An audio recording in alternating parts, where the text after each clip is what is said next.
Hello, welcome back to Learn Physics. In today's topic, we are continuing with our electric charges and fields. Okay, in last video we finished till the superposition principle. I think it is clear for you, and today we are starting with electric field. Okay, so what is meant by this electric field?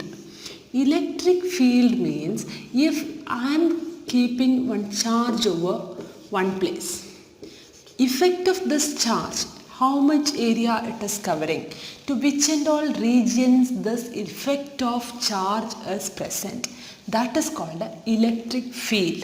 The region around a unit charge in which the strength of electricity, this charge is present. Strength of the charge is present in which and all region. The region around the charge in which the strength of charge is present. That is called an electric field. That region is called as electric field. Okay. Next is electric field strength or electric field intensity. Electric field intensity is defined as the strength of electric field. The strength of electric field is called as electric field intensity. Okay, it is represented as E. It's a vector quantity. It is represented as E. Okay, if F is the force acting between the two charges, then electric field intensity E equals F by Q. So what does this Q represents? See, because of charge plus capital Q, an electric field is produced over here in this region. That intensity of electric field, how we can find out? I can take a test charge Q to this region. Okay, then what will be the force acting between these two charges divided by this Q test charge will give you the electric field intensity. Don't get confused. See, E equals F by Q. Force is divided by Q, then where is the charge? Charge is not present over there at all, isn't it? So with how we can represent this one? Now you understood? So a capital, because of capital Q charge, an electric field is producing. Okay, so I am bringing a test charge small q to this region. Then the electric field intensity will be, what will be the force acting between these two? 1 by 4 pi epsilon 0 capital Q small q divided by, if r is the distance between them, r square. This is as per Coulomb's law, right? So what will be E here?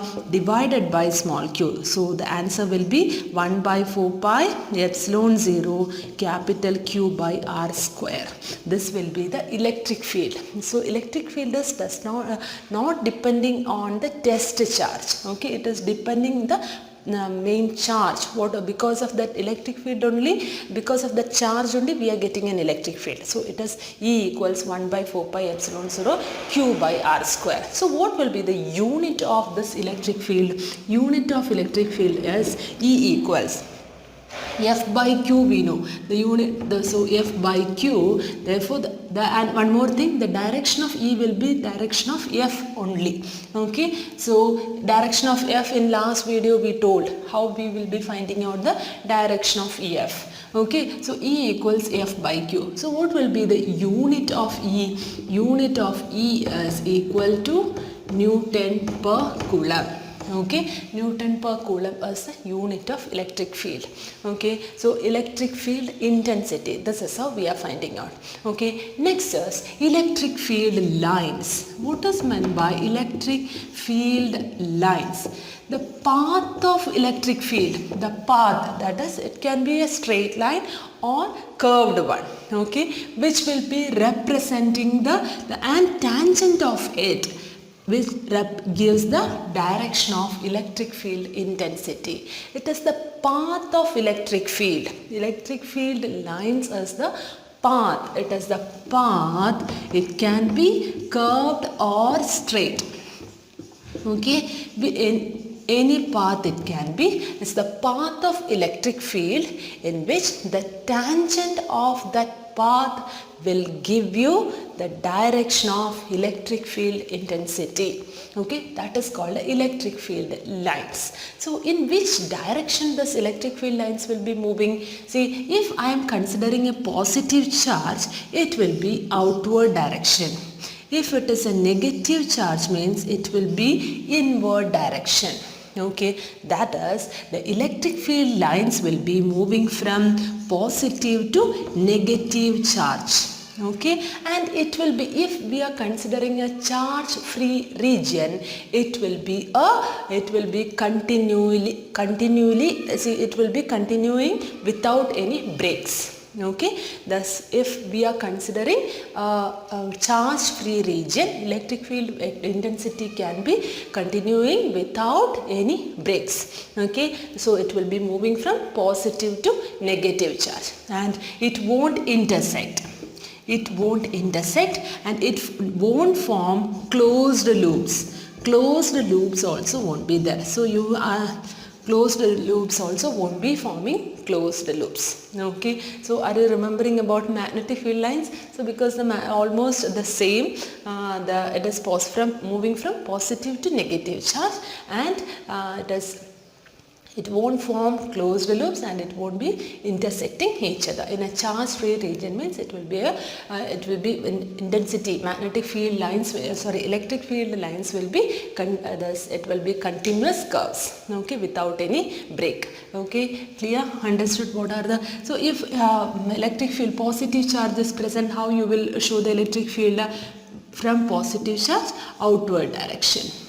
Okay, if it is a negative charge, means how you will be representing? It will be towards. Okay, negative charge. So one positive charge, one negative charge separated by a distance, means how you can represent? See, from positive to negative charge, it will be moving like this, and it will be, here it is outwards, and here it is inwards. Like that we can show. Okay, if both are positive charges, means how we will be representing? See, it will be outwards, outwards, outwards, and here it is this also outwards, outwards.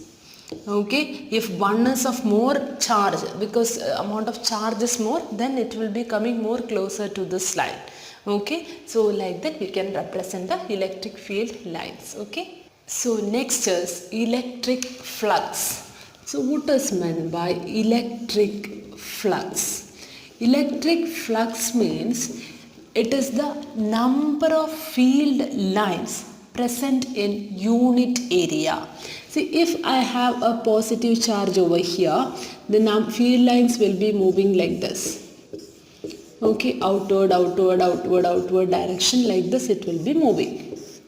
Okay, so in unit area I am considering how many number of field lines are here? 2 lines are here.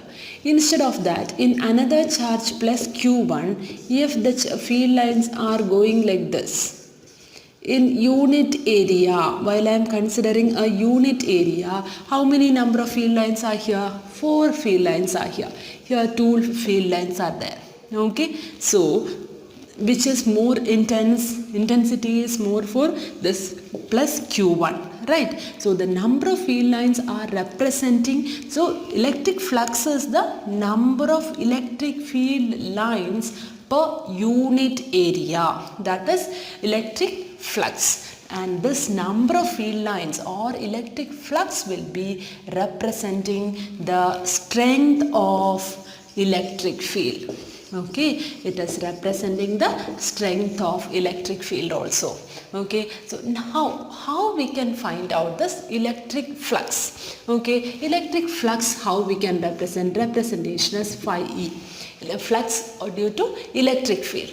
It will be, say, if I am taking an electric charge or continuous distribution of charge, if I am considering, and it will be having a Q, I am considering a Q over here, and I am considering a plane. Okay, so if plane is just that in the direction of area of the plane is in the direction of electric field itself, then phi will be equal to E ds. Okay, surface area also a vector quantity. Area of the vector will be perpendicular line. Okay, if this is the area, vector will be acting just perpendicular to it. Okay, so charge, electric field is acting in the direction, same direction only. Or what is also acting? Electric field and area vector, both are, surface area is acting in the same direction. Okay, instead of that, if surface, if it is slightly tilted at an angle theta, so electric field is acting in this direction, ds will be acting at an angle theta with respect to E. Okay, then we will consider E, this direction, ds cos theta will be acting in that direction, right? So here flux will be E ds cos theta, or we can write it as it is E dot ds. So flux will be equal to E dot ds. Flux, electric flux acting through a particular area is equal to phi is equal to E dot ds. Okay, clear? How we are finding out the flux linked with the electric circuit, how we can find out? So electric flux is the number of field lines crossing per unit area, that is electric flux. Okay, so how we can find out this flux? What will be the unit of flux? It is, see, what is the unit of E? Unit of flux. Unit of E is Newton per coulomb. Area is meter square. Newton meter square per coulomb. Okay, this is the unit of electric flux. Okay, what will be the dimension of flux then? Dimension of flux, how we can find out? E dot ds, right? E dot ds. What is the unit of E? E equals dimension of E, how we can find out? F by Q. Okay, what is the unit of dimension of EF? ml t to the power minus 2. Right. Q, what is? I equals Q by T. So Q equals I into T. So divided by I T or AT. Okay, so m l t to the power minus 2, a to the power minus 1 and t to the power minus 1, that is m l t to the power minus 3. So phi, how we can find out? m l t to the power minus 3, a to the power minus 1 into l square. So we will get it as m l cube t to the power minus 3, a to the power minus 1. This will be the dimension of phi. Okay, clear? So this is how we will be finding out the unit of phi and the dimension of phi. Clear? Next is electric dipole. Dipole. What is that? 2. If two equal and opposite charges separated by a small distance, then we can say it is electric dipole. Two equal and opposite charges, plus Q and minus Q, separated by a small distance, then we can say it is electric dipole. Total charge on the electric dipole will be, what is the total charge? Will be equal to 0. But total electric field is not equal to 0. This one, say even if it is plus Q and minus Q charges, for small distances while we are considering, it won't be cancelling out because of say we are doing, how we can find out the electric field of a dipole, we will find out. Okay, so at that time you will understand why it is not cancelling out. So plus Q and minus Q charge, but if we are considering if it is very far away, electric field at these 2 points may become equal to 0. The reason is E already we know it is 1 by 4 pi epsilon 0 Q divided by R square. Because if R is very high, obviously E is nearly equal to 0. Like that it can be. But for small distances, electric field won't be cancelling out. Okay. Next is how we can represent what is electric dipole moment. electric dipole moment is the strength of electric dipole. Okay, strength of electric dipole is called as electric dipole moment. Okay, electric dipole moment P equals Q into one of the charge into, it's the product of one of the charge and the perpendicular distance between the two charges. The distance between the two charges, that is here 2a is the separation between the two charges. Why? Because while doing the other calculation, see, next step we will be finding out the electric field due to the dipole.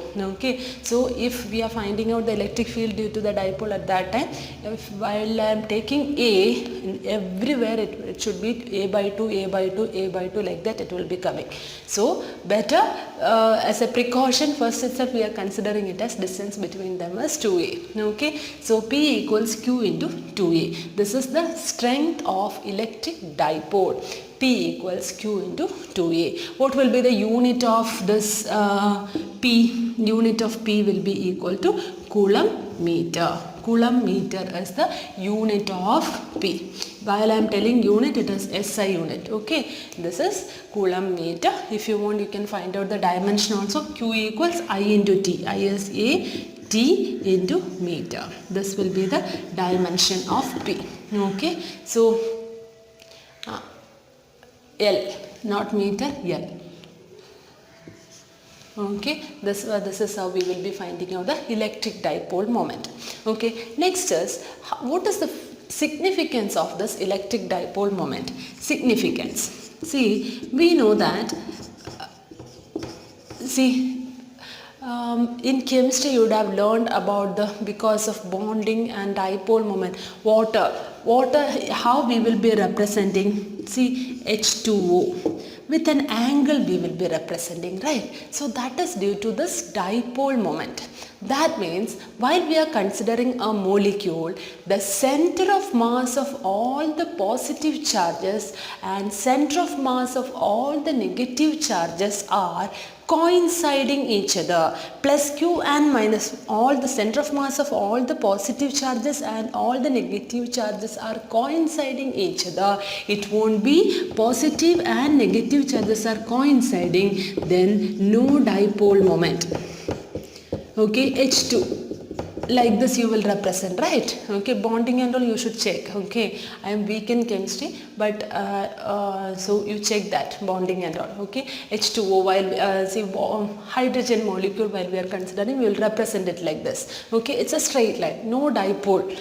See, dipole is not present over there. Okay, it is non-pole. It is not having any dipole moment between them, because positive charges and negative charges, center of mass of positive charge and negative charges are coinciding each other. But in the case of water, while we are considering, the center of mass of positive charge and center of mass of negative charges separated by a distance. Okay, so we can say it has some dipole moment. So this which is not having dipole,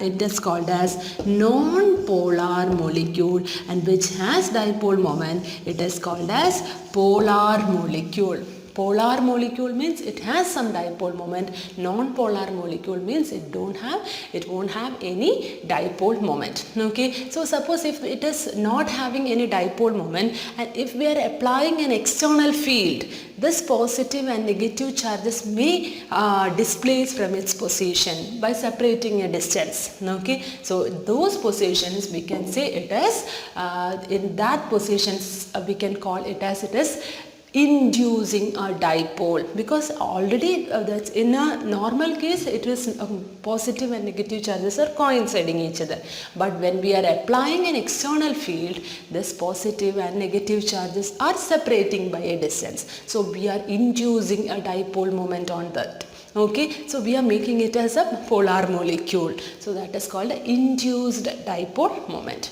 Okay, this is the physical significance. So this angle and all, because of this dipole moment, we can represent this with the help of this what is that, dipole moment, plus minus, positive and negative charges separated by a distance. Because of that dipole moment only it is getting that structure. Okay, clear? So I hope it is clear for you. In next video I will be coming with to find out how the electric field of a dipole, how we can find out in an axial way and an equatorial way. It is a Packer derivation, 100% derivation it is. So I think within 2 more days we can complete this chapter, and I hope it is clear for you. And if you like the channel, please don't forget to subscribe. Thank you for watching. Bye.